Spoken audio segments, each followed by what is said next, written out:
Have you ever wished you could lock your iPhone instantly without even touching it? There is actually a hidden feature that lets you do exactly that using just your voice. It's called voice control. To set it up, go to the settings, then accessibility. Then scroll down and tap on voice control and turn it on. Then tap on commands and make sure you choose lock screen. Now, from that moment on, you can simply say lock screen and your iPhone will lock immediately.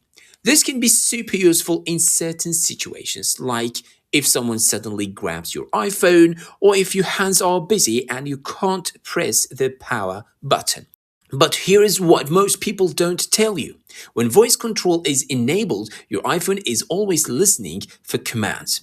Now, Apple processes this on device so it's not constantly sending your voice to the internet, but still it means your microphone is always active in the background. Because of that, there are a few downsides. First, it can slightly drain your battery over time. Second, it might accidentally trigger commands if it hears something similar while you're talking or watching videos. And third, for most people, it can just feel a bit annoying having it always active. So, why did Apple even create this feature? It's mainly designed for accessibility to help people who can't easily use touch controls operate the iPhone using only their voice. And in that context, it's actually a very powerful tool.